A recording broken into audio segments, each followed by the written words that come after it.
When I peered into the dark wolf den, my breath caught because I knew what I was seeing was no accident. I had followed the pine shade and the cold ribbon of a creek, calling the boy's name until my voice wore thin. I told myself I would find only broken branches or a lost cap, something small and explainable. Instead, I found the hillock cut by roots, the low black mouth in the sand, the place where the earth itself held its breath. I leaned closer, thinking I would see nothing but damp soil and stones, and my heart began to pound so hard I had to hold the trunk to keep my feet. The first thing I noticed was the dirt, patted smooth by many small bodies, then the tracks. At first I swore they were human, light and skipping, a child's bare heel pressed into wet sand. Only when I bent down did I see the pads and claw marks braided through them, the lace of wolf prints, crossing and recrossing, almost guiding the little feet forward. It should have sent me running. It should have turned my legs to dust. I told myself to call for help, to make noise, to scare off whatever lived inside. I even opened my mouth to shout. And then I heard a sound so soft it silenced me. A thin, breathy whine, not fear, not hunger, something like a lullaby sung through a throat made for snow. I slid to my knees, my palms pressed the cold ground. The smell came first, warm fur and milk and damp leaf mold, an animal home. My eyes adjusted to the low light the way old eyes do, slow and stubborn. At the back, where the den widened, I saw a tumble of small bodies, bellies round, paws folded, the easy trust of sleep. Wolf pups, little knots of life that should have fled from the scent of a man. They did not move, they did not startle, they only breathed, a tide in and out. And there, tucked among them, as if he had always belonged, lay my grandson. My heart stopped. He was pressed against the small wolf pups, and they breathed together like a single breath. His cheek rested on a flank the color of dry grass. One tiny paw lay over his wrist as if counting his pulse. A pup nosed his ear and the boy sighed, the way babies sigh when they dream of warm arms. He was not scraped. He was not crying. He was asleep, held in a cradle no human hands built. My fear cracked down the middle and something like awe poured through. I whispered his name, not loud, not even sure I made a sound. One ear twitched, a pup's ear first, then the boy's. Another pup lifted its head and blinked at me, slow and solemn, as if to say I should keep quiet. I was the intruder. I was the one who might break whatever fragile piece hung between fur and skin. My throat burned. I thought of all the stories told to keep children from the woods, the teeth and the howling and the hunger. Yet here was hunger laid to rest, beside a child's warm breath. Here was a law I had never learned. I edged closer, inch by inch, until my hand could feel the heat that all those small bodies made. The pups did not scatter. One yawned. Another pawed the boy's sleeve as if testing the thread. The boy's fingers opened and closed around that paw, and he smiled in his sleep. I had not seen that smile since his mother left for the hospital and the house grew quiet enough to hear the clock think. I should have scooped him up then. I should have been steel. But something held me. A gaze I could not see yet, a weight in the air, the sense that I stood on the edge of a word I did not know how to pronounce. A low rustle came from deeper shadow. I froze. The pups went still and then, as if remembering some rule, relaxed again. The boy shifted and tucked himself closer, his small back rising and falling against warm fur. I tasted metal in my mouth. I could feel every year of my life in my knees. I braced for the flash of teeth, for the rush, for the old tail to snap shut around us. I thought they would spring at him that very moment. I truly did. But nature had a very different answer. She appeared without a sound. One moment the den's mouth was only a slit of shadow. The next it was filled with her, the she-wolf, shoulders wet with snowmelt, eyes catching the thin light like two small fires banked for a long night. my feet rooted to the earth. If this was the place where I ended, then let it be here. I could not step back. I could not step forward. I only squared my shoulders the way a man does before a storm that will not miss him. I waited for the rush, the hot breath, the snap and blur I had been warned about since I was a boy. She did not move. She stood so calmly that I heard the pups breathing again, that tide rising and falling around my grandson's ribs. Her mouth was closed, her ears easy, her weight even on both front paws, as if she had already measured me and set me aside. She looked at me, not through me, not past me, but at me, a long, unblinking look that made the skin on my chest feel too tight. It was not a threat. It was not kindness either. It was a question I had no words to answer. The boy stirred. His fingers opened, the tiny crescent moons of his nails pale against the fur. He turned his face toward the scent that had arrived, toward her. The pups shifted to make space, casual as brothers, and he blinked awake, heavy and clean with sleep. He did not scream. He did not even flinch. He reached for her as a child reaches for water in summer, straight and sure, like he had been doing it his whole short life. I whispered his name again, and my voice sounded like a stranger's. The she-wolf tipped her head, and in that small tilt, I felt the measure of me taken once more and returned. She stepped into the den, slow enough that each paw set down a careful warm print.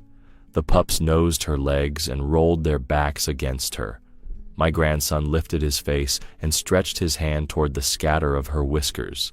She brought her muzzle close, breathing him in, her breath lifting the hair at his temple. He laughed once, a small bell of sound, and my knees nearly gave. She pressed him with her nose to her side as tenderly as her own pups. I had to put my hand over my mouth. The world narrowed to that touch. I saw her flank move with every breath, steady as a clock. He tucked his cheek to her, and she lowered herself a little, enough that his head fit in the soft place between shoulder and ribs. The pups settled in a wreath around them, their paws thrown over each other, their blue glass eyes half closed. I stood there inside my fear and felt it come apart, thread by thread, until it was only a rope I could step over. A part of me still counted exits. A part of me saw the angle of her shoulders, the weight she could throw if she wanted to break me. But another part watched her blink slow the way a tired mother blinks when all her children are finally still.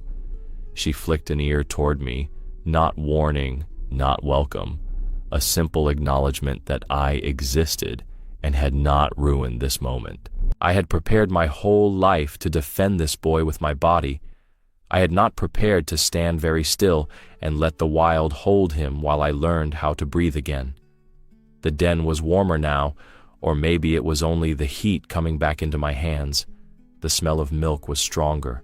The boy rubbed his eyes and looked at me, then at her, as if he were checking that both worlds were still in place. He patted her chest with his open palm, that baby gesture that means mine. She accepted it without a tremor. Her eyes never left mine, and in them I saw no hate, no hunger, only a clear, steady watching that made me feel smaller and safer at once. I thought of reaching in and taking him. My fingers twitched. She lifted her head a fraction, and I stopped. I do not know how long we stayed like that, all of us held by a silence that felt alive. Outside, a jay scolded. Far off, water talked over stones. Inside, the only sound was breath. I realized then that danger and mercy can live in the same body, and that both had decided to spare me if I remembered how to be humble. She stood, slow as evening. The pups roused, but they did not scatter. She nosed my grandson once more, a small nudge that said, "Wake now, little one. Time to move." He reached for her fur with both hands and pushed up on his knees. My heart snagged on my ribs. I decided she would take him into the forest and I would lose him forever. But it turned out otherwise. I made the smallest move, a reach more than a grab, my fingers opening toward the boy's shirt. The she-wolf let a sound roll out of her chest, not a snarl that tears, but a low, steady warning that sat my bones back where they belonged. It filled the den without spilling over. She did not lunge. She did not bare her teeth. She only told me, with that one held note, that there were rules here older than my fear. My hand stopped in the air and began to tremble, all the strength gone from it like water poured from a cup. The pups didn't flinch from her voice. If anything, they crept closer to the boy, nosing his elbow, climbing his thigh with their clumsy paws, pressing their soft bellies against him as if to anchor him where he was. One paw hooked the hem of his sleeve and tugged, a tiny invitation to stay. Another pushed its head under his hand as if it had been waiting for that hand all along. The boy laughed under his breath. That little silver sound children make when they discover something good belongs to them. I understood then how thin I was, how loud my heartbeat had become in my ears, how foolish it would be to force anything against whatever pact had gathered itself in that hollow of dirt and roots. My hands shook so badly I had to press them to my knees. I could feel the heat of the den working through my pants, feel my age and my love like a weight across my shoulders. Every story I had believed about this animal was standing behind me with a knife of its own, pushing me forward, and still I could not move. He looked at me, calm as a held breath, then turned to her. He lifted his small hand, palm open, and set it on her muzzle. Time slowed until I could hear the grain of it. She did not pull away. She lowered her head the width of a finger, so he did not have to reach any farther. His palm lay across the bridge of her nose, those baby lines that look like rivers pressed against whiskers built for winter. He grinned, a soft, sleepy grin, and her eyes half closed in that slow blink mothers use when they are counting and all their children add up. The pups watched like witnesses, loose and happy, their tails making a hush in the sand. I realized I had been clenching my jaw. When I opened it, my teeth ached. I wanted to speak, to say thank you or please or anything human that might mean, do not break this. The words would not come. The only language that worked was stillness. I made it my whole body. She shifted her weight to keep him steady, a small scoot of her forepaws, a careful tuck of her shoulder so his hand would not slip. The boy's fingers curled, testing the velvet. He touched her whiskers and giggled when they tickled him. She breathed out slow, a warm fog that lifted the hair at his wrist and laid it down again. I saw the animal accept my grandson, and shame lit in me for ever thinking she was our enemy. The sentence rose up inside like a bell tolling from somewhere I had never walked. I had spent a lifetime believing I knew who belonged on which side of the line. In one quiet touch they erased the line, then drew a better one, and asked me if I could bear to stand on it without trying to own it. Outside, a gust bent the saplings and sifted old leaves into the entrance. The smell of damp earth sharpened. Somewhere in the trees, a woodpecker started up, steady as a metronome. None of it mattered. All that mattered was a child's palm resting where stories said it never could, and a wild mother making room for it. I thought of reaching again. The sound in her chest rose a half note and faded, not a threat so much as a boundary drawn with a fingertip. I let my hand fall and felt in that tiny surrender something inside me loosen that had been knotted for years. The boy leaned forward and put his cheek against her muzzle the way he used to press his face into his mother's shoulder. She accepted that too. I believed that must be the miracle, the whole of it, neat and finished in a den the size of a small room. I thought the story would end with a gentle parting and a safe walk home. I thought I had seen the largest thing the forest could show a man like me, but the woods had a heavier blow coming, and I was not ready for it. She slipped past me and out into the light, a gray shape brushing the lip of the den, then turned her head over her shoulder the way a host gestures without a hand. I did not mistake it. She was not fleeing. She was making room. She held herself broadside so I could see her ribs rise and fall, calm as a lake, then shifted one step so there was a clear path between us into that warm, breathing hollow. I felt my body argue with itself. Every story said stay out. Every bone said go. And in the end, my feet answered for me. I bent low, eyes down, hands open, and entered. The earth was soft under my palms. Root threads hung like old lace from the ceiling. The smell in there was milk and damp hay and something clean, the kind of warm that makes a man remember winter fires. My eyes found him first because they would have found him in any crowd. He was on his belly, propped on his elbows, biting the end of a green blade of grass he must have dragged in from the entrance. A pup had the other end, tugging, its tiny paws digging furrows as if it could pull the whole boy toward itself by that one tender string. He laughed with his whole face, the sound thin and bright, and the pup toppled sideways in surprise, then sprang back up as if insulted by gravity. Another pup nosed his ear and he flinched, then squealed, then reached to return the nudge with the clumsy seriousness of a child trying to be gentle. His fingers threaded the soft ruff of its neck, and he looked up to see if anyone was watching. He found me. He did not hide the smile. He did not ask for rescue. He simply held my gaze, steady and light, as if to check whether I could stand to see joy where I had expected terror. Something went loose behind my eyes. I blinked and the tears came without heat, just the quiet overflow that happens when a man is too full to speak. I had spent a lifetime stepping around dens like this, warning others away, raising my voice at shadows. And here was my blood, safe where I was sure safety could not live. The she-wolf stood at the entrance, not blocking it, not guarding it from me, but watching out into the trees as if she had taken my side of the doorway so I could take hers. He looked at me with eyes full of trust, as if saying, "Don't be afraid, Grandpa, they're our own."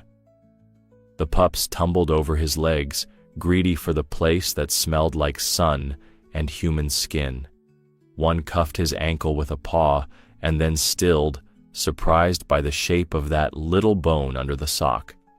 Another climbed his back like a hill and slid down his shoulder, landing in a heap that made them both giggle. He copied their open-mouthed play faces, let his tongue loll, then bit the grass again and growled so softly it sounded like a secret he was telling to the dirt. They answered with their tiny throats, not quite a chorus, more a murmur, and I could feel it through the ground in my knees. I shifted to get closer, and the she-wolf's shadow slid over me. I glanced up. She had not re-entered. She had turned herself broadside across the doorway, not to keep me in or out, but to face whatever might come. It struck me then. She had chosen a post that let me be a grandfather again. I was inside because she was willing to stand outside. The understanding of it was heavier than my coat. I pressed my hand to the sand to steady myself, and a pup came to sniff my knuckles, whiskers tickling the places where work has chewed a man's skin thin. My first instinct was to pull away. I didn't. I let it learn me, and it licked once, decisive, as if stamping a small approval where a signature should go. The boy, still chewing his blade of grass, reached one hand toward me, and the other back toward the pup behind him, bridging both worlds without trying. "It's all right," I heard myself say, though I wasn't sure whether I was talking to him, or to the animal behind me, or to my own heart. He settled onto his hip and patted the dirt beside him, an invitation as old as kitchen floors and porches at dusk. I eased in, slow, careful, and the den took my weight without protest. For a few breaths, time lost its sharp edges. We were a small, impossible family holding a silence together. I thought of all the places I had failed to be patient, all the times I had raised my voice instead of my open hands. The boy scratched a pup's chest and it melted into the touch, back leg bicycling the air with shameless pleasure. I laughed before I could stop it. The sound startled no one. I thought this was where it would end, a gentle easing apart, a careful lift of a child, a grateful step backward into daylight. I thought the lesson had been given and received, neat as a folded letter. I thought I had seen the extent of the wild's mercy, but then the she-wolf did something that shook me to the bone. She slipped away like a shadow pulled by wind. One heartbeat she stood across the doorway, ears reading the woods. The next she was gone, and the den seemed to exhale. I stayed kneeling beside the boy. The pups pressed around him like warm stones. Their small bodies twitched with dreams only animals remember. I told myself to breathe and to wait, though waiting felt like standing under a sky about to break. A scatter of feet outside, a soft thud. Then she came back. In her mouth, she carried meat still wet with the world it had been a moment ago. She paused at the lip of the den and looked straight through me, not past me, not to warn me, but to make sure I understood I was inside something sacred. Then she stepped in, careful as a woman with a sleeping child on her shoulder. She laid the meat down and began to work, with the precision of a mother who has done this so many times her body is wiser than thought. She tore the flesh into strips with short, neat motions, no frenzy, no sound wasted. A piece to the boldest pup, who sat and waited with the straight back of good manners, a piece to the quiet one who did not push, another to the small one who always seemed to end up under the others. Each got a share, none argued. I could not believe it even as I watched it happen, because the den grew warmer and calmer, not wilder as food arrived. Then she picked a strip, smaller than the rest, and set it at my grandson's feet. He blinked and looked from the gift to her. A smear of red painted the dust near his toes, and he made a soft, puzzled sound, the kind that comes before a laugh or a cry. The pups did not move to take it.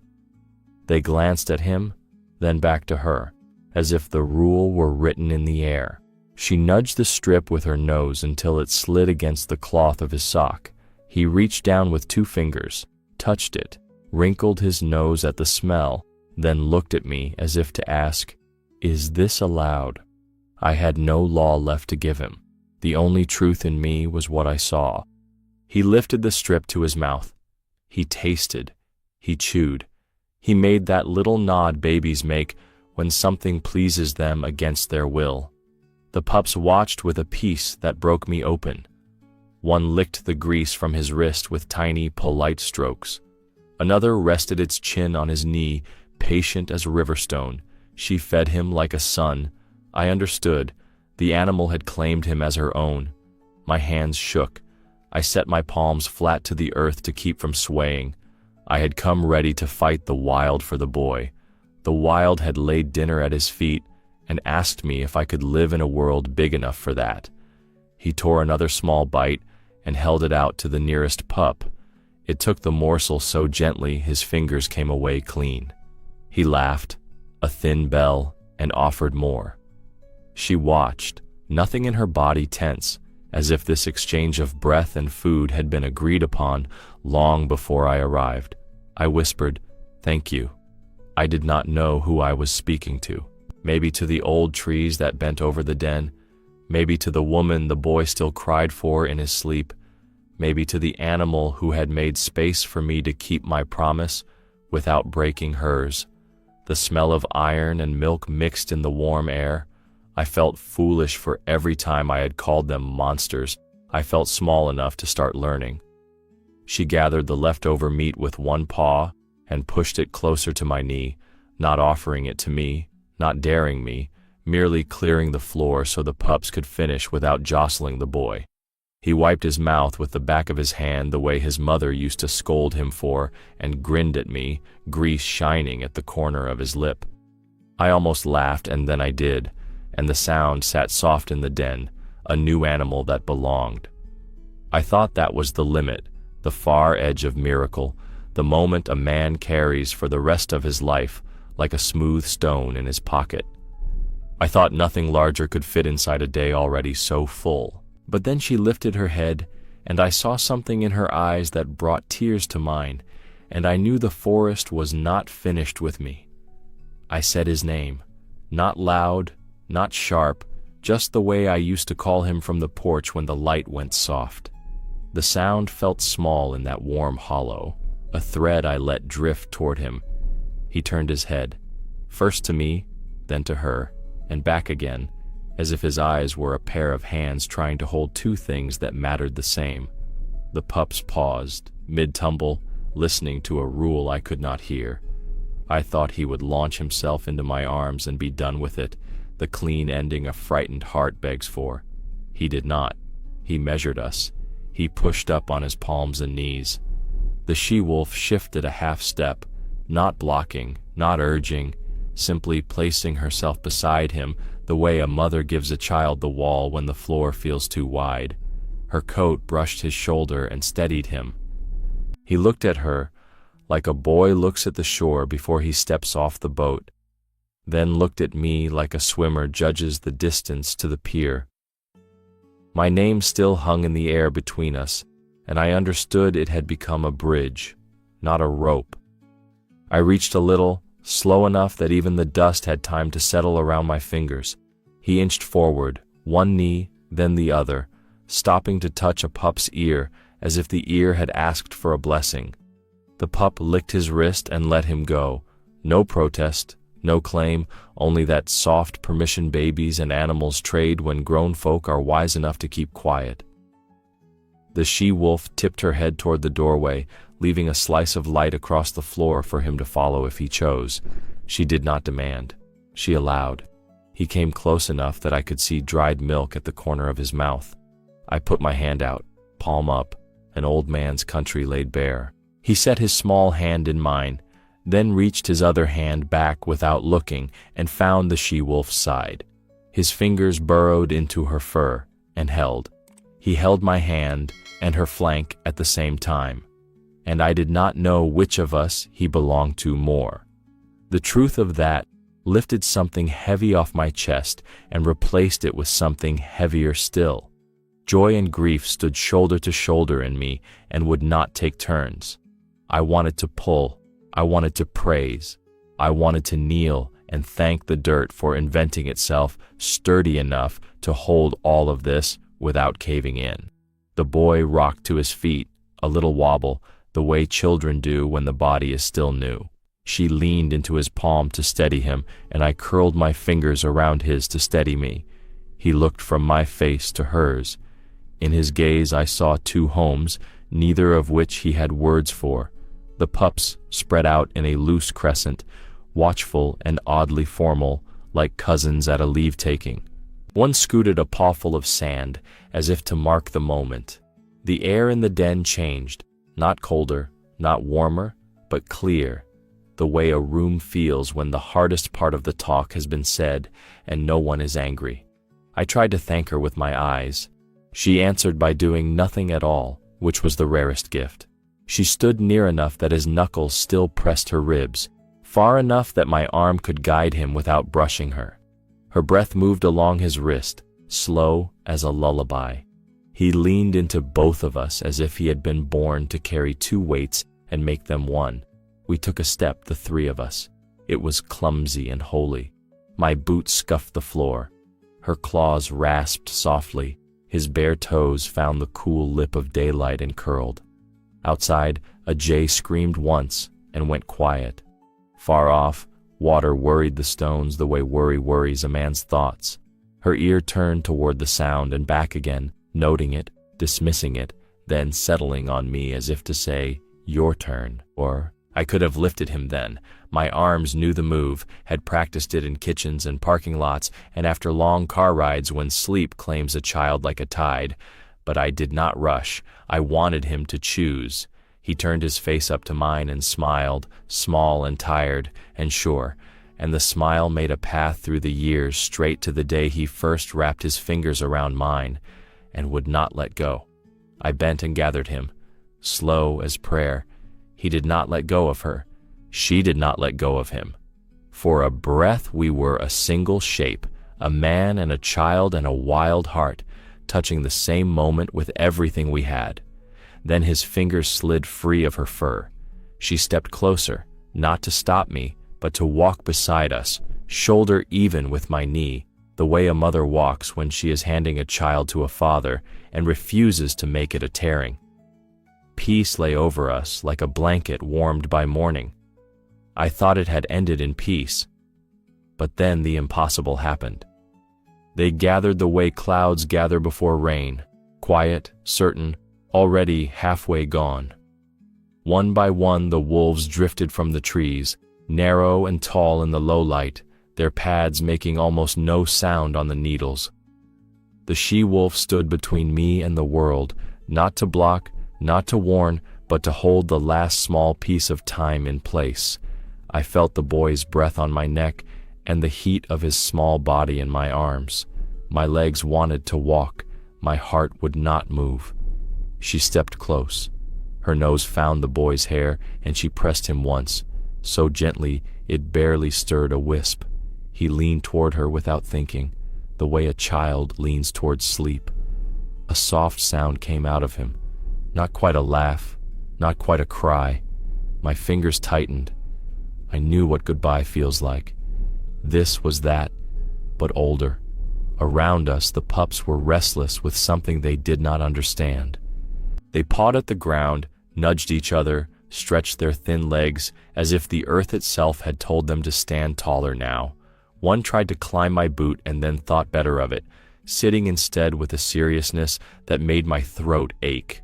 The boy saw them and reached, and the reaching broke him open. His mouth trembled. The first tear came hot against my collarbone. "I know," I said, though I didn't. He shook his head and let out a small sob that belonged to kitchens and beds, not to the forest.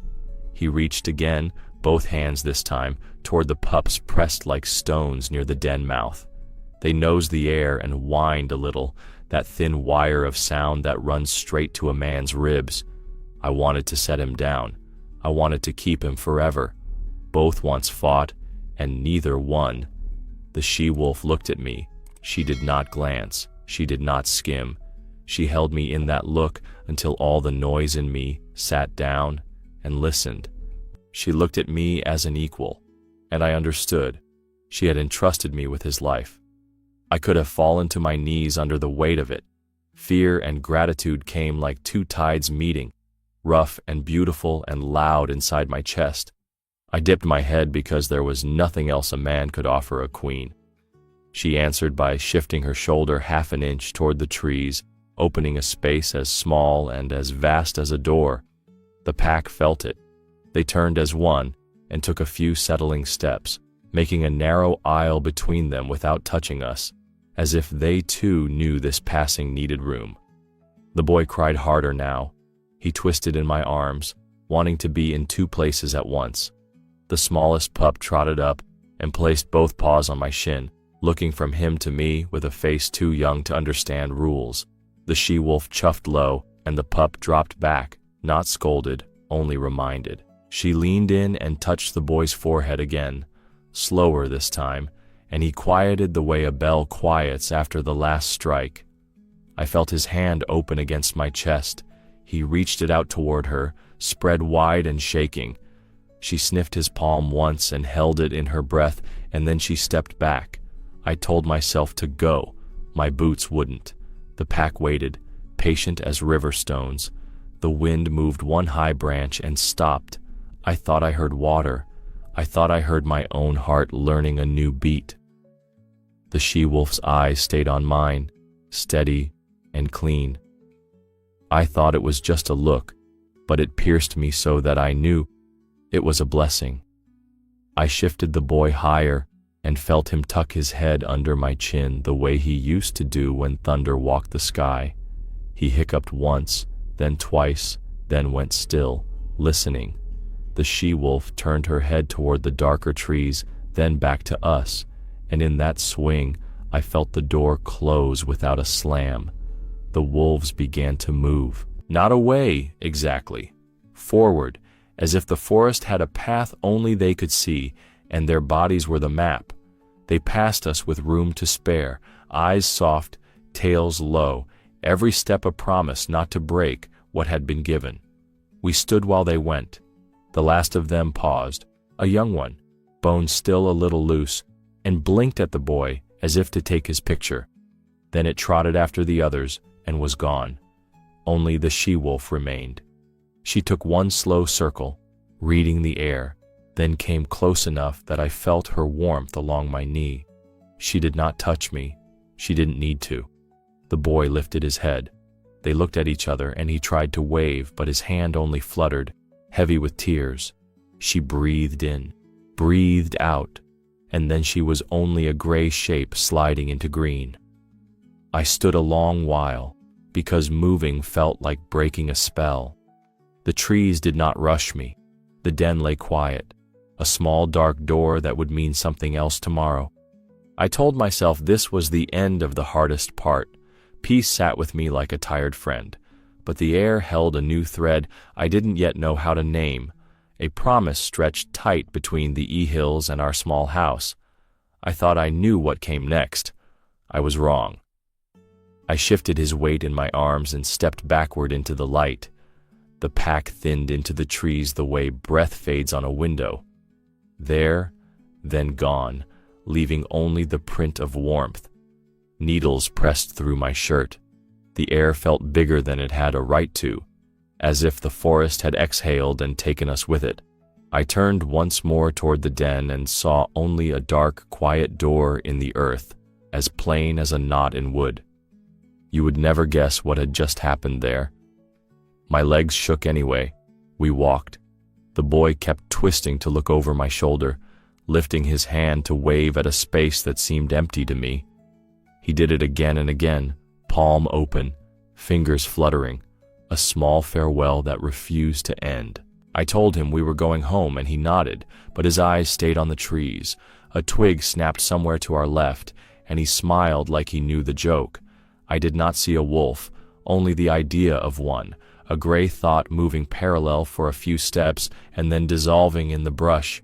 The trail we'd made coming in looked strange on the way out, my boot prints deep and foolish, his light marks braided with the soft pads that had led him forward. I tried to step in my own tracks and missed, old habit arguing with new truth. Every few yards he leaned toward the woods so hard I had to tighten my arm. He never struggled, he only reached, the way a hand reaches for a door it already knows by memory. At the creek I knelt and let him touch the water. He splashed once, then turned his face to the line of pines as if listening. I listened too and heard only the creek talking to itself and a woodpecker counting the minutes. Still, the hair on my forearms rose. I could feel something behind us, letting go without losing us. I do not know how to say it better. We stopped where the sun found a square of ground and warmed it for us. I set him down, and he stood on his own, a little unsteady, a little proud. He put both hands on my knees, then turned and lifted one toward the trees the way a child lifts a cup to be filled. His mouth worked like he had a word, but not the breath for it. I gave him water. He drank and then offered the empty bottle to the shadows, as if sharing were still in order.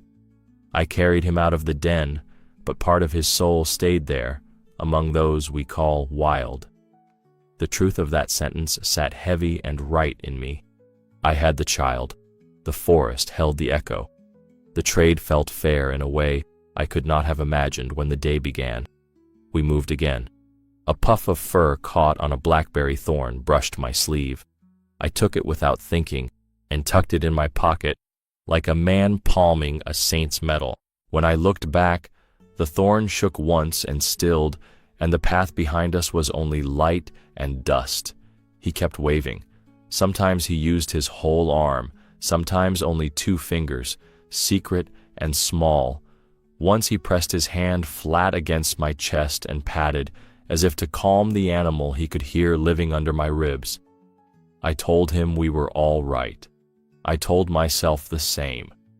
A breeze carried the faintest sour-sweet smell of milk, and he lifted his head and breathed it in like a memory. The house line showed through the maples at last.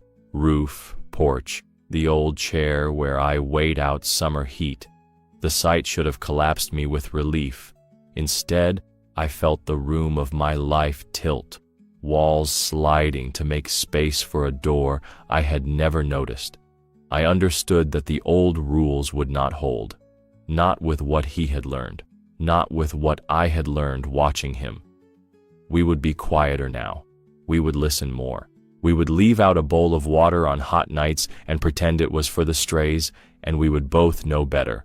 On the last rise, he twisted again and waved so fiercely his whole shoulder went with it. I turned with him and thought I saw, far back, the suggestion of a gray shoulder and the quick silver flick of a pup's ear. It could have been nothing. It could have been everything. He sighed and laid his head on my collarbone, and I walked the final steps, feeling younger and older at once. At the door I paused, because crossing it felt like saying a word I was not ready to stop hearing. The light in the kitchen was kind. The clock made its old patient sound. I set him on the table and wiped his hands with a cloth that smelled like soap and home.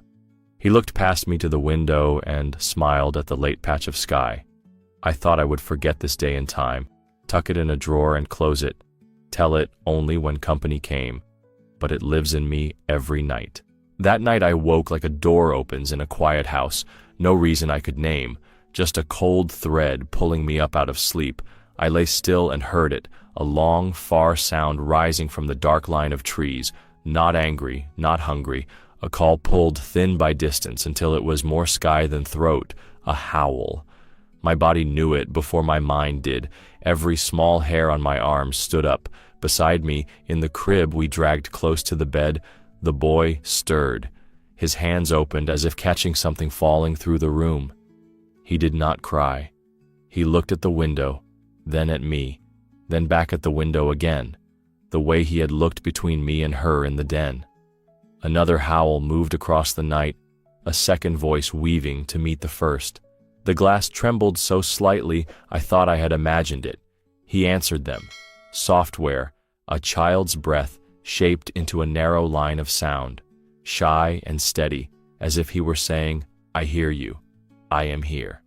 The note was small, but it found the same thread the wolves were using. The hair on my neck lifted. The clock on the wall kept counting like nothing was happening, but the room had opened. I could feel the trees leaning toward the house. I carried him to the window. His fingers pressed the pane and left small clouds that faded and came back with each breath. He made the sound again, just a little longer, and then waited, his eyes serious the way a child's eyes get when play is gone and only truth is left. The answer came, closer now, the same line of song folded back to us with care. He smiled without showing his teeth. I felt my knees threaten to abandon me. I unlatched the window the width of my thumb. Cold rushed in, and with it the clean smell of pine and wet bark, and something faintly sweet, like milk and old straw. I wanted to close it. I left it. The boy leaned into my chest and lifted his chin and spoke his thin night voice out into the yard. Far off, another voice rose, and then another, answering him as if he wore a bell I could not see. My heart shook. I saw that the animals remembered him, and he remembered them. It was beyond anything human. I cried then, not loud, not proud, the kind of tears that come when a man is too small for what he is holding. Some of it was fear because I was not finished being afraid of what I could not control. Some of it was gratitude so plain it hurt. Some of it was the simple shock of standing inside the impossible while it behaved itself like everyday weather. He pressed his ear to my shirt and listened through me, as if my bones were a better window than the glass. I could feel his small ribs rise and fall. I could feel the night answer. I whispered his name because I could not think of any other word that would fit. He whispered back into my collarbone, not my name, not any name, just that thin line of music he had learned in a den where I had no words. The porch boards creaked once, not with weight, only with the cold shifting. The world took a long breath. If your heart is pausing now, you understand. Subscribe to the channel. This is where we tell the truth about nature's miracles. We stood like that for a time I could not measure. The voices moved farther and then nearer, like a tide that had learned our shoreline. Once I thought I saw a shape at the tree line, low and gray and patient, and then it was only the dark doing what dark does. I told myself to close the window. I did not. I wanted the thread to hold as long as it chose. The boy was getting heavy. I sat on the edge of the bed with him, still in my arms. He kept his eyes on the black square of the window. The howl came again, softer now, almost a hum, and he answered with a sound so small I felt it more in his chest than in the air. Then his head grew heavy on my shoulder, and his hand slid down my sleeve and found my wrist.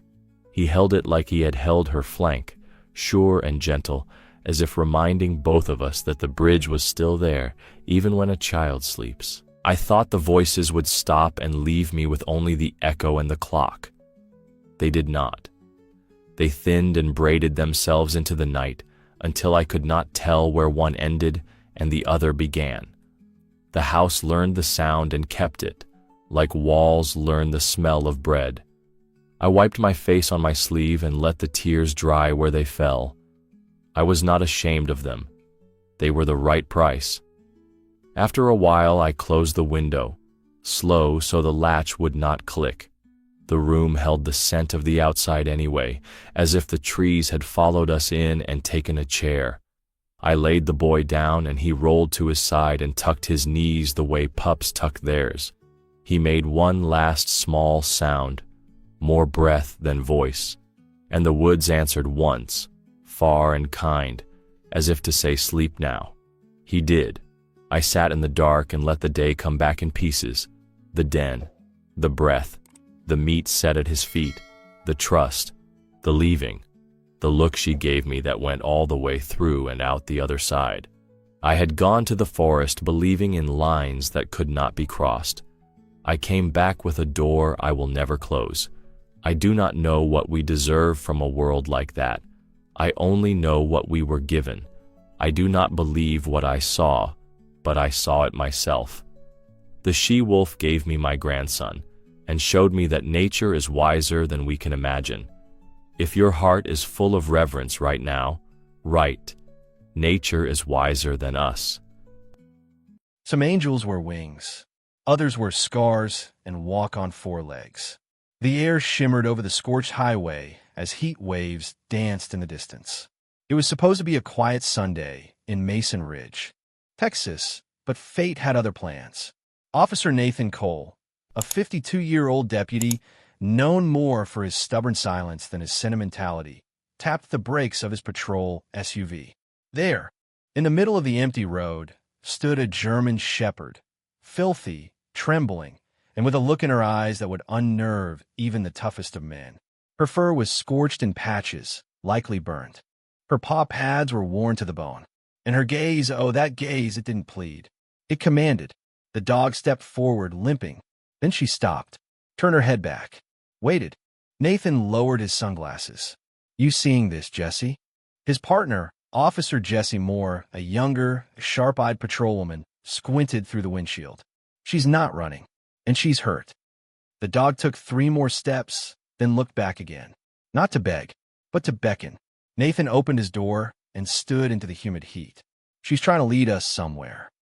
Jesse's fingers hovered near her holster, a habit she developed after 9 years on the force.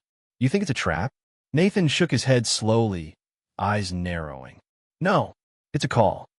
They followed her, and in doing so, they stepped into a nightmare buried beneath their town. A horror no one could have guessed hid behind white fences and golden retrievers, under gala gowns and county fair ribbon-cutting photos.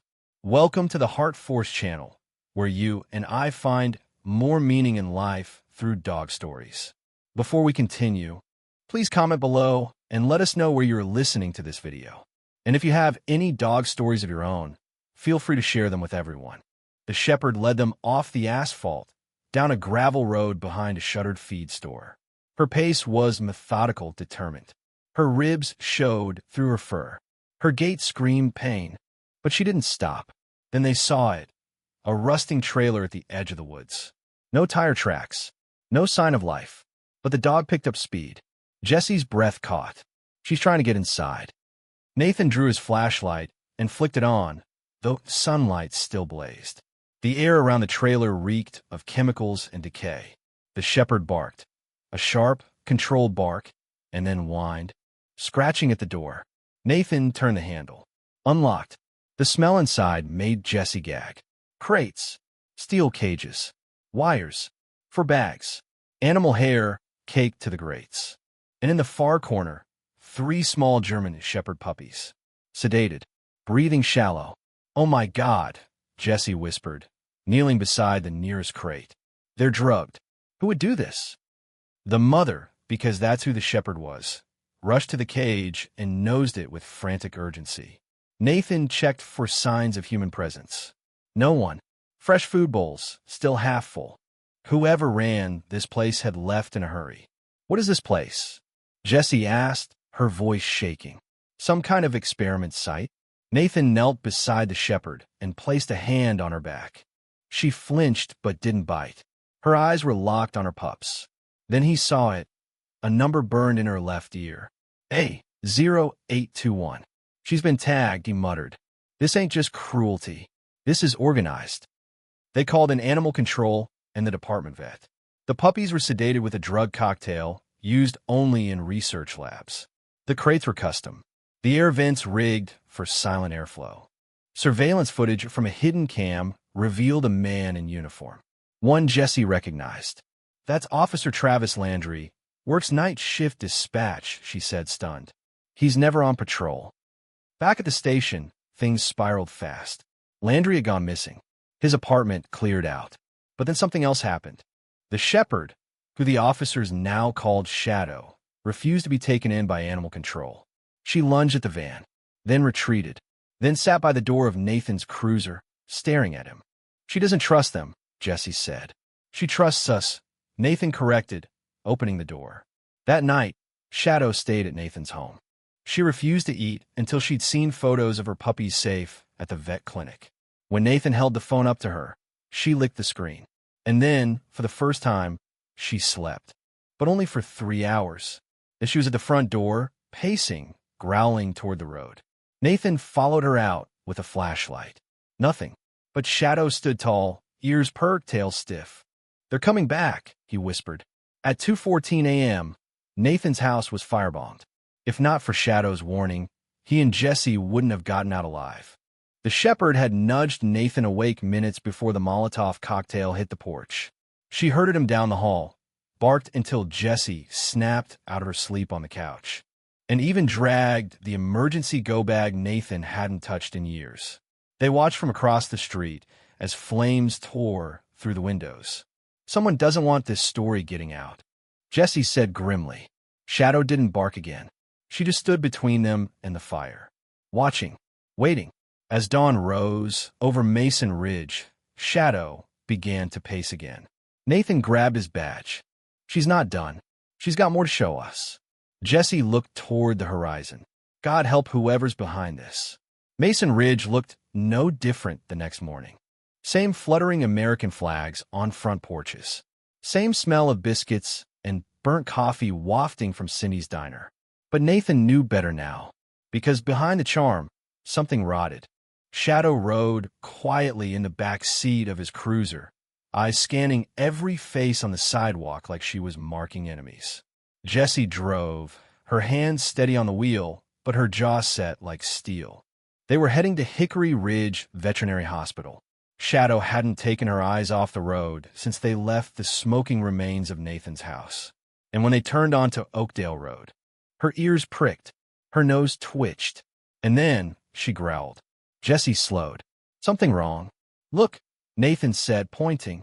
A white van, parked outside a vacant property across from the vet clinic. "No plates." "Keep driving," he said. They circled the block twice before parking behind the clinic. Inside, Dr. Lena Porter was already waiting, her expression tight. "Shadow's puppies are stable, But you need to see something. She led them to the back room. The pups were nestled in heated beds, for lines carefully taped to their tiny legs. We ran DNA on them, Lena said. And on Shadow. She's not just some stray. She's from a very rare line of working dogs. What do you mean? Jesse asked. Military contract dogs. German shepherds bred for tactical operations. Shadow's bloodline traces back to Project Orion, an old, now-defunded government breeding program. Selective training for intelligence, memory retention, threat recognition. But there's more. She handed Nathan a file. Medical records. Stamped with the logo of a dissolved research institute based out of Nevada. These puppies weren't born by accident. They were bred. Carefully. Selectively. Someone's restarting that program, but this time, off the books. Nathan's throat tightened. And Shadow. She was the dam. The foundation.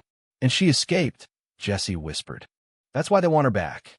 Or silenced, Nathan added. Lena opened another folder, flipping to a photo. It showed a German shepherd.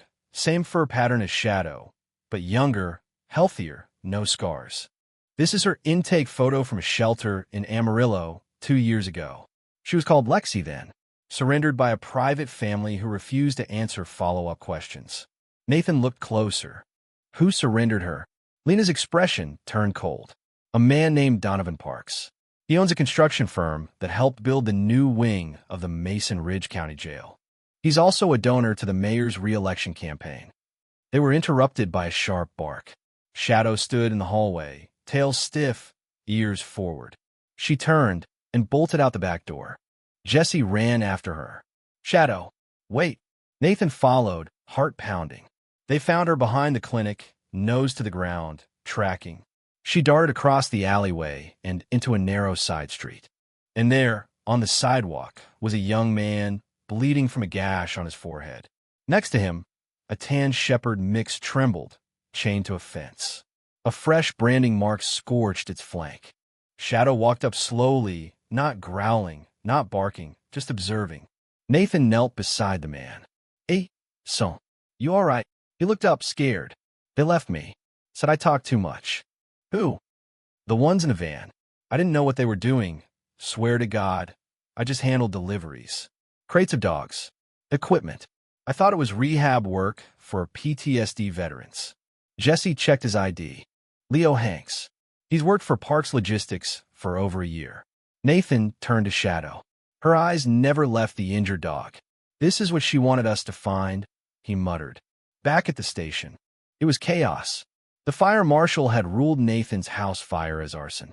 The chief refused to open an official investigation. Evidence from the trailer was misplaced. And suddenly, Travis Landry's records were gone. Like he'd never worked dispatch. Jessie slammed her hands on the evidence board. They're scrubbing all, top to bottom. They underestimated Shadow, Nathan said. And us. Lena called an hour later. You need to come back. Now, when they arrived at the clinic, she led them to the exam room.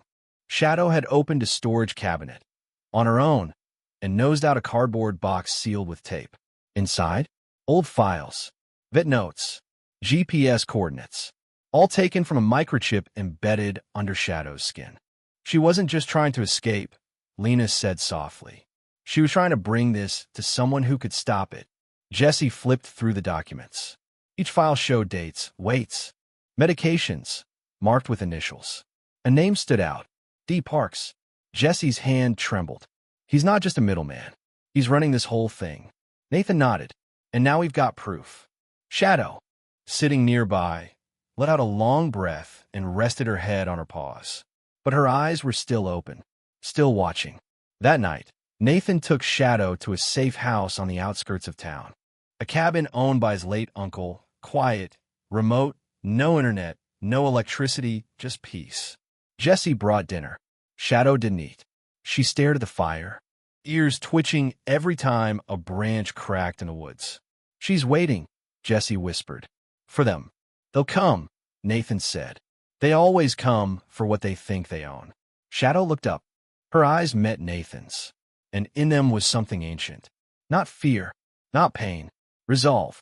They tried to breed obedience, but what they created was a survivor. The morning sun filtered weakly through the pine trees surrounding Nathan's family cabin. Shadow had not slept.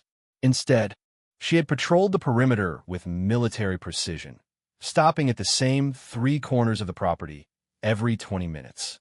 Every move she made was deliberate, calculated.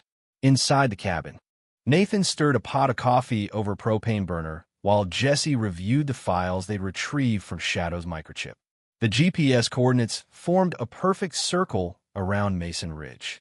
Each one of these locations lines up with a dog disappearance reported in the last year, Jessie muttered, rubbing her temples. And every last one of them links back to Parks Landry, or someone tied to the mayor's campaign fund. Shadow paused by the window. Her ears twitched. A low growl rumbled in her throat. Nathan grabbed the shotgun, leaning against the wall. Then they heard it, the crackle of tires on gravel. A single white SUV crept past the cabin's tree line. Too clean to be a hunter, Nathan said. Tags missing. Shadow didn't bark. She simply disappeared out the back door. Jessie grabbed her gear. We're being scouted. Later that afternoon, they met at Bethany Animal Rescue, a no-kill shelter Jessie had worked with on cruelty cases before.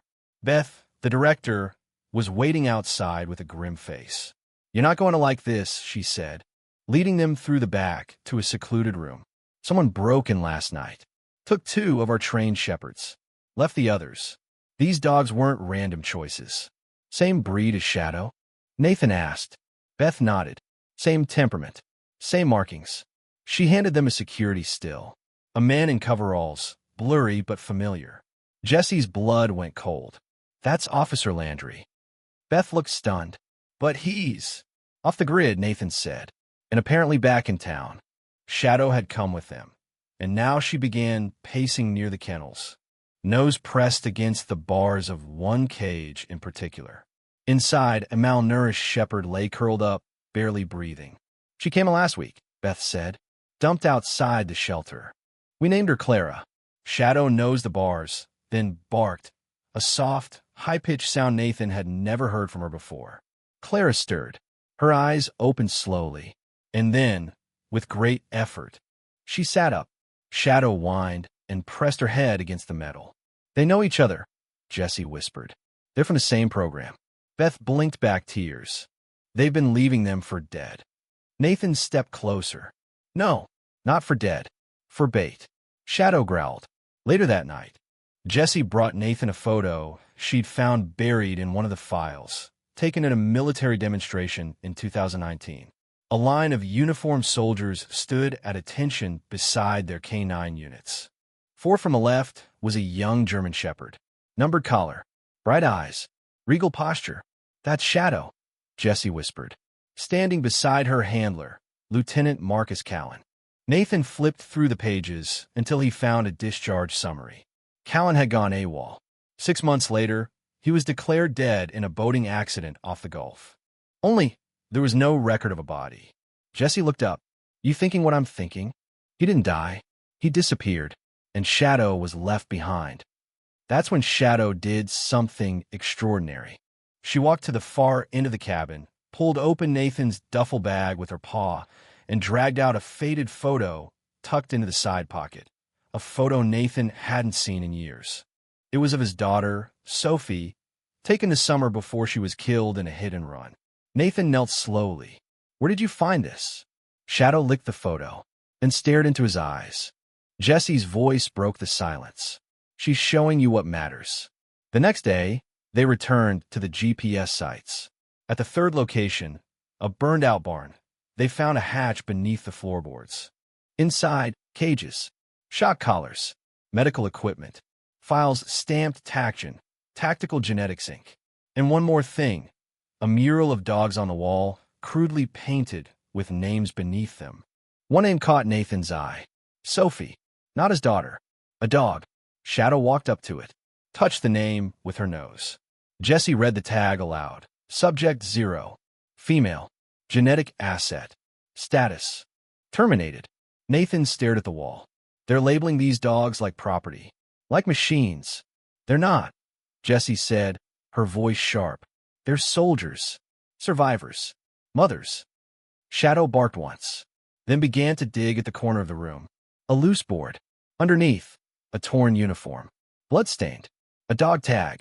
Jesse turned it over. Callan. Shadow sat beside it. Motionless. Morning. That night, as a storm rolled in over the hills, Nathan sat with Shadow on the porch. "You loved him, didn't you?" he asked gently. She didn't move. "You lost him, just like I lost Sophie." Her head dipped slightly. Then she licked his hand.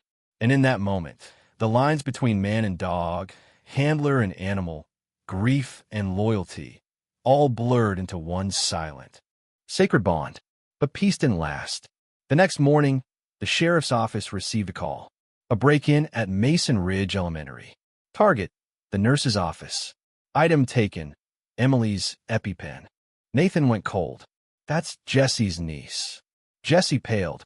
"She's allergic to bees. That pen is her lifeline." Shadow stood up instantly, snarled, and began walking toward the door. "Where's she going?" Beth asked. Nathan grabbed his badge and his weapon. "She's going to war. You can break a body, but you cannot break purpose." They didn't wait for backup. Shadow wouldn't have allowed it. She had leapt into Nathan's cruiser before he even opened the door. Jessie climbed into the passenger seat, her hands trembling. The text from her sister had been short and terrifying. Emily never came home, not answering her phone. As the cruiser tore down Maple Ridge Drive, Nathan's thoughts raced. Whoever was behind this wasn't just sending a message anymore. They were striking the nerve center. Family. Shadow sat in the back, tense but silent, eyes locked on the road ahead. Jessie's phone buzzed. She answered instantly. Her sister's voice was ragged. A man came to the school pretending to be a substitute swim coach. He never checked in with the office. After class, Emily was gone. "They think she left with him voluntarily." "No," Jessie said, her voice cracking. "She wouldn't." Nathan's knuckles went white on the wheel. What did he look like? Mid-40s. Buzz cut. Military build. Jessie turned. "You thinking what I'm thinking?" Nathan nodded grimly. "Parks isn't working alone." They tracked Emily's phone to an abandoned textile mill outside of town, the same one Shadow had marked weeks earlier from her embedded GPS files. The second they pulled up, Shadow leapt from the vehicle and sprinted across the overgrown lot, slipping through a break in the fence. "Wait," Jessie called, but it was useless. The dog was already inside. Nathan and Jessie followed, weapons drawn. The mill's interior was a maze of rusted equipment and crumbling scaffolding. Shadows danced under flickering lights. The hum of machinery, long dead, echoed eerily. Then a bark. Sharp. Urgent. They ran toward it. In the center of the warehouse, surrounded by empty kennels and cages, stood a single metal chair. Ropes dangled from the arms. Beside it, Shadow paced, fur bristled, teeth bared. Then they saw the blood. Small drops leading to a locked freezer door. Jessie's heart stopped. "No." Nathan kicked the door open, and inside, cold and shivering but alive, was Emily. Shadow rushed in first, licking the girl's face, whining in relief. Jessie dropped to her knees, wrapping her arms around her niece. "You're safe. You're safe." Emily's lips trembled. He said Shadow was dangerous, that she'd hurt me, that she wasn't a pet, she was property. Jessie's voice hardened. He lied. She's family. Nathan stepped back into the warehouse. Something wasn't right. "Jessie," he whispered, "we have to move. Now." Too late. A spotlight snapped on overhead. Then the loudspeaker. "You never were good at leaving things alone, deputy," said a voice that made Nathan's skin crawl. Donovan Parks. He stepped out of the shadows, flanked by two armed men. Behind them, cages rattled, filled with dogs, sedated, restrained. "I gave you an out," Parks said, aiming a pistol at Nathan. "I even burned your house as a favor. But you just kept digging." Shadow stepped forward, planting herself between Parks and the humans. Parks sneered. "And there she is, our crown jewel." "She's not yours," Jessie growled. "She never was." "Oh, but she was. We built her, designed her. You think it's a coincidence she found you?" Every step she took, every bark, every so-called decision was programmed. We own her instincts, her drive, even her memories. Shadow didn't growl. She stood perfectly still, watching, calculating. Nathan raised his weapon. Let us go. Let the girl go. Or I swear. You're not in control here, Parks snapped. Shadow, hail. He pointed to his side. Shadow didn't move. Shadow returned. Nothing. Parks' face reddened. You see? This is what happens when you let them get too close to humans. They confuse protection with emotion. Duty with affection. Jesse whispered. She's not broken. She's free. Parks raised his gun. That's when Shadow lunged. But not at him. At the control panel behind him. She launched herself through the air, slamming into the exposed wires with enough force to short the power. The room plunged into darkness. Gunshots rang out, blind, panicked. Screams. Jesse grabbed Emily and ran. Nathan fired once, then ducked behind a crate. Flashlight beams darted through the warehouse. And then, one by one, the cages opened. Shadow had hit the release. Dozens of dogs, dazed but waking, began to stir. A German shepherd growled from the shadows. A border collie snapped off her fore. A Rottweiler padded into the open. And then, chaos. Parks' men were overwhelmed. Dogs herded them into corners. Some lunged, some stood watch. They didn't attack out of rage, but out of trained precision. Shadow led them like a general. In the confusion, Jesse and Emily escaped through a side door. Nathan found Parks pinned beneath a fallen beam, screaming. Shadow stood over him. You think you own her? Nathan said. You never even understood her. Shadow turned away. She didn't need revenge. She needed to go home. Back at the vet clinic, Shadow watched over her puppies, tail gently thumping. Emily sat beside her, whispering something only the dog could hear. Jesse and Nathan stood near the window. The mayor's calling it a rogue operation, Jesse said. They're distancing themselves. But the FBI's coming, Nathan replied. And Parks? He's talking. Jesse watched Shadow nuzzle her pups. She chose us, she said. Not because of instinct. Not because of training. Because we were the only ones who listened. Nathan nodded. She was never just a dog. She was a mother, Jesse said. And a warrior. Outside, dusk settled over Mason Ridge. But inside that small clinic, something brighter stirred, a quiet resilience. And a German shepherd who had once been broken, now rebuilt a family with every beat of her steadfast heart. The ones who protect us never ask for praise, only the chance to try again tomorrow. Shadow stood at the center of the Mason Ridge Community Center gymnasium, her fur brushed, her bearing proud, a medal around her neck. The crowd of townspeople applauded, not for a trick or a command, but for survival, for courage. For her. Emily ran up and wrapped her arms around Shadow's neck. The dog lowered her head gently, tail wagging, eyes soft. For the first time in weeks, she looked at peace. The mayor, red-faced and trying to recover from scandal, had declared it Shadow Day. But no one in that gym believed this was about politics anymore. This was about something greater, something sacred. In the weeks following the raid, Mason Ridge had transformed. The once quiet Texas town now thrived with purpose. The Stray Patrol, as neighbors lovingly called it, had grown, trained by Shadow herself, one dog at a time. Families who once feared pit bulls now left water bowls out for patrol dogs. Retirees joined nightly watch groups, paired with shepherd mixes who knew every crack in the pavement. Kids walked to school under the watchful eyes of dogs whose pasts were scarred, but whose futures had been rewritten. Shadow, though, remained the quiet heart of it all. She had returned to live with Nathan and Emily, though no cage or leash had ever been placed on her again. She stays because she chooses to, Emily would explain proudly at school. And she teaches me how to be strong. One rainy Sunday afternoon, Jesse brought over a box of recovered documents from the textile mill. Among them, a weathered manila folder marked as 0. Shadow. Inside were diagrams, vet reports, and a series of disturbing notes. Subject displays abnormal maternal protectiveness. Training compromised by unsolicited attachments. Termination recommended after failed obedience sequence. Jesse's voice trembled. They saw love as a malfunction. Nathan didn't say anything at first.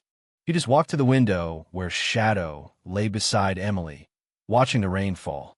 She stirred slightly, sensing the weight in the air. She wasn't a failed subject, Nathan said softly. She was the antidote. Word of Shadow's story spread far beyond Mason Ridge. Veterans reached out, offering donations for dog rehabilitation centers. Animal abuse hotlines saw spikes in reporting. Other communities began organizing their own canine watch networks. Shadow's image appeared on the cover of American Canine, and a Netflix documentary was already in production. But the dog herself paid no attention to the fuss. She still woke up at 4 a.m. to check the house perimeter. She still inspected Emily's backpack before school. And she still waited each night by the front door until every family member was home safe. One night, months later, Nathan found a stranger at his doorstep, a young woman with tear-streaked cheeks and a duffel bag clutched to her chest. "This is going to sound crazy," she said, "but I saw Shadow on the news, and I think one of her puppies is mine." She pulled out a collar, faded red nylon with a small tag that read Hope. Inside the house, one of Shadow's now fully grown pups perked up. She bolted to the door. The woman dropped to her knees, overwhelmed as Hope tackled her with love. Nathan just stepped back and nodded. "We've been keeping them safe, but they were never ours to keep." Hope had remembered, because loyalty doesn't fade. It roots itself in the soul. That night, Emily asked Shadow a question she hadn't asked since the rescue. "Are you still scared sometimes?" Shadow didn't move for a while. Then, slowly, she stood up, walked to the open back door, and looked out at the dark yard. She sat, still, vigilant. Emily crawled over and placed her hand on the dog's paw. "Me too," she whispered, "but I think that's okay." And together, they stayed there, in silence and strength, as the stars blinked open across the Texas sky. Shadow was bred to follow commands, but she chose to follow her heart. In her silence, she taught us how to listen. In her vigilance, she showed us how to protect what matters. Through trauma, she became a teacher, not of tricks, but of values, loyalty, resilience, sacrifice, and trust. She wasn't a pet. She was a guardian, a mother, a survivor, and ultimately, a light in the dark for an entire town. Shadow reminds us all that even the most broken souls can become the strongest protectors when they choose love over fear and purpose over pain. What did Shadow's story mean to you? Share your thoughts in the comments. We'd love to hear your story. And if you believe in the power of dogs to heal and protect, don't forget to subscribe to the Heart Force channel.